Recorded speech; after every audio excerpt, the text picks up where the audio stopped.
Bachelor of hotel management లో university first rank, second rank, third rank. Sun International, Visakhapatnam, Hyderabad. సాక్షిలో పండగ చేసుకున్నారు ఇవాళ. ఫుల్ పండగ అన్నమాట మార్గదర్శి మీద. వాస్తవంగా ఏంటంటే డెక్కన్ క్రానికల్లో నిన్న వచ్చింది ఈ వార్త.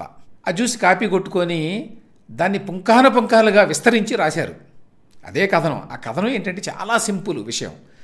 ఇప్పుడు తెలంగాణ హైకోర్టులో కేసు నడుస్తోంది కదా, దీనికి సంబంధించి ఏంటి సుప్రీంకోర్టు చెప్పింది తెలంగాణ హైకోర్టుని మీరు విచారించవచ్చు ఈ కేసు మీద, ఉండవల్లి అరుణ్ కుమార్ మార్గదర్శి విషయంలో వేసిన కేసు.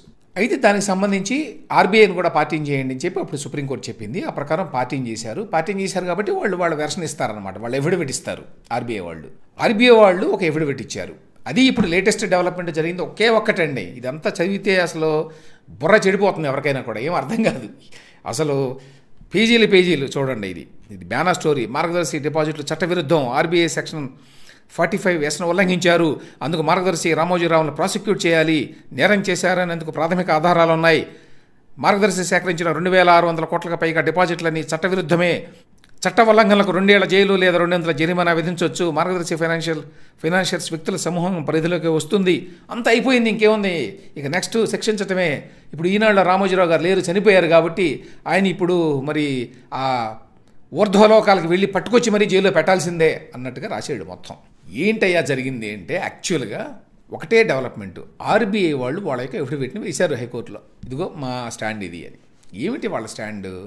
కొత్త స్టాండ్ ఏమీ లేదండి ఇందులో. 15 ఏళ్ల క్రితం ఏం చెప్పారో అదే స్టాండ్. 2008-9లో ఏం జరిగిందో అదే. కాబట్టి ఇప్పుడు కోర్టుకి ఇచ్చారు అంతే. అప్పుడు కూడా అదే స్టాండ్ వాళ్ళది. అదేమిటి వాళ్ళ వాదన ఏంటంటే, ఆర్బీఐలో ఈ చట్టం ఉన్నది కదా, సెక్షన్ 45(s) అనేది, అది హిందూ అన్డివైడెడ్ ఫ్యామిలీ కింద రామోజీరావు గారు వ్యాపారం చేస్తారు. దాని కింద మార్గదర్శి ఫైనాన్షియర్స్ అనే కంపెనీ ఉంది, చిట్ ఫండ్స్ కాదు, ఇది వేరే కంపెనీ. సో మార్గదర్శి ఫైనాన్షియర్స్ అనే కంపెనీ దాని కింద ఆపరేట్ చేస్తూ డిపాజిట్లు సేకరించింది. అయితే డిపాజిట్లని ఏ సంస్థలు సేకరించకూడదు అని చెప్పినటువంటి వివరణలో సెక్షన్ 45(s)లో హెచ్యుఎఫ్ కూడా ఉన్నది అనేది వాదన. అది మొత్తం కేసు అంతా. సో ఆర్బీఐ వాళ్ళు అప్పుడు కూడా ఏంటంటే అవును ఉన్నది, అది కూడా ఉన్నది, కాబట్టి హెచ్యుఎఫ్ కింద డబ్బులు సేకరించడానికి వీల్లేదు డిపాజిట్లు, అందువల్ల మీరు ఆపేసేయండి అని చెప్పారు. వీళ్ళు ఆపేశారు. అది కదా జరిగింది అప్పుడు.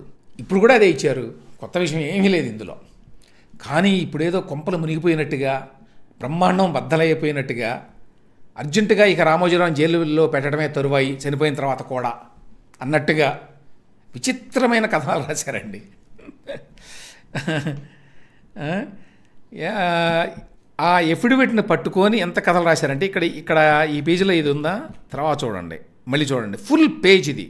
మార్గదర్శి డిపాజిట్లు చట్టవిరుద్ధం అని చెప్పి కింద చూడండి, రామోజీ ఆర్థిక నేరగాడే, అంత ప్రూవ్ అయిపోయినట్టు, కోర్టులో ఏదో తీర్పు వచ్చినట్టు, ఇప్పుడు రామోజీరావుని ఆయన క్రిమినేట్ చేసినటువంటి ఆ బూడిదని తీసుకొచ్చి మళ్ళీ మనిషిని ఎట్లా ఏదో విధంగా తయారు చేసి జైల్లో పెట్టాలన్నట్టు ఎంత విచిత్రంగా రాస్తారో చూడండి వీళ్ళు. ఇది ఇంతే, దానికి కథలుగా రాశారు. ఇందులో ఏమీ లేదు విషయం, ఇది ఒకటే విషయం. విషయం ఏంటంటే ఆర్బీఐ వాళ్ళు తెలంగాణ హైకోర్టుకి ఒక ఎఫిడవిట్ ఇచ్చారు. ఆ ఎఫిడవిట్లో గతంలో వాళ్ళు ఏం చెప్పారో అదే చెప్పారు. ఏమిటి విషయం అంటే 45(s) అనేది వర్తిస్తుంది మార్గదర్శి ఫైనాన్షియర్స్కి. దాని ప్రకారం మార్గదర్శి ఫైనాన్షియర్స్ డిపాజిట్లు సేకరించడానికి వీల్లేదు. అయితే విషయం ఏంటంటే డిపాజిట్ల సేకరణ అయిపోయింది ఎప్పుడో 2009లోనే, నంబర్ 1. నంబర్ 2, సేకరించినటువంటి డబ్బును వెనక్కి ఇచ్చేయండి అని ఆ రోజున ఆర్బీఐ చెప్పింది. ఆ ప్రకారం వీళ్ళు అందరికీ డబ్బులు వెనక్కి ఇచ్చారు. అది అయిపోయింది. ఇప్పుడు మిగిలి ఉన్న ఇష్యూ ఏమిటి? ఓన్లీ టెక్నికల్గా ఆనాడు మార్గదర్శి ఫైనాన్షియర్స్ నిబంధన ఉల్లంఘించలేదు అంతే. ఉల్లంఘించింది అని అనుకుందాం దీని ప్రకారం. కానీ అది కోర్టులో ఇంకా వాదనలు జరగాలి, ఇంకా చాలా కాలం పడుతుంది అది. తర్వాత రామోజీరావు గారు లేరు, అందువల్ల ఇప్పుడు కిరణ్ మీద పెట్టాలని చెప్పి ఇలా కోరిక అన్నమాట.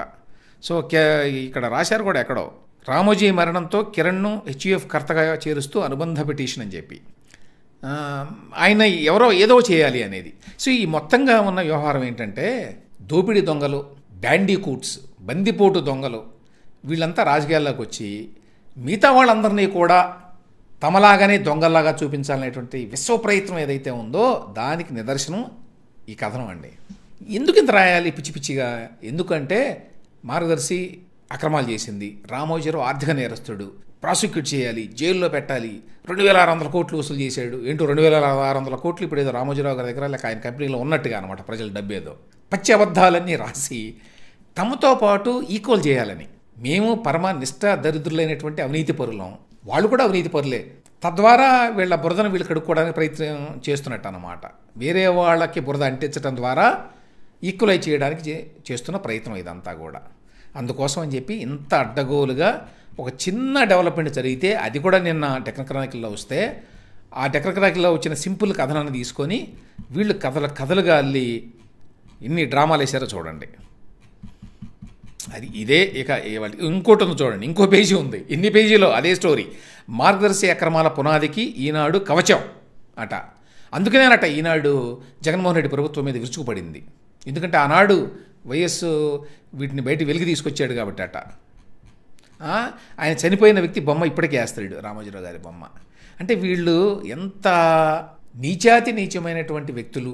ఎవరే పార్టీ అనేది పక్కన పెట్టండి, తెలుగుదేశం పార్టీ, చంద్రబాబు నాయుడు, లేకపోతే వైఎస్ రాజశేఖర రెడ్డి, జగన్మోహన్ రెడ్డి అనేవి పార్టీలుగా పక్కన పెట్టేసి వాళ్ళ యొక్క క్రిమినల్ థింకింగ్, ఆ క్రిమినల్ ఎంటర్ప్రైజ్ నడిపేటువంటి మనస్తత్వం, ఆ మాఫియాసో మనస్తత్వం, అది ఒక నేరమయమైన మనస్తత్వం వాళ్ళది. అది చూసి భయపడాలి ప్రజలు. అది ఇప్పుడు ఎవరైనా కూడా అధికారం కోసం పార్టీలు పెట్టుకోవచ్చు, ప్రజలు ఓట్లు వేస్తే గెలవచ్చు, అధికారాన్ని చేపట్టవచ్చు, పరిపాలించవచ్చు. ఇవాళ చంద్రబాబు నాయుడు ఉంటాడు, రేపు ఇంకొకళ్ళు ఉంటారు, మళ్ళీ జగన్మోహన్ రెడ్డి వస్తాడేమో తెలియదు. మామూలుగా అయితే అది పెద్ద విశేషం కాదు. కానీ ఇక్కడ జగన్మోహన్ రెడ్డి అనే వ్యక్తి, అతను వెనక ఉన్నటువంటి, అతను ఏ శక్తులకైతే రిప్రజెంట్ చేస్తాడో, ఏ ఫోర్సెస్కి అయితే, అవన్నీ కూడా ఈవిల్ ఫోర్సెస్ అని చెప్పడానికి ఈ కథనాలు ఒక ఎగ్జాంపుల్ అన్నమాట. ఏ విధంగా వాళ్ళు దోపిడీదారులై ఉండి ప్రజల ఆస్తులను దోపిడీ చేసి వేరే వాళ్ళందరినీ దోపిడీదారులు అని చెప్పి చూపించడానికి ప్రయత్నిస్తారు. అందుకోసం మరి ఇంత డబ్బు వాళ్ళ దగ్గర ఉంది కాబట్టి మీడియా సంస్థలను పెట్టుకొని వాటిని పూర్తిగా తమ స్వప్రయోజనాల కోసం ఈ విధంగా ఉపయోగించుకుంటారు. ఇది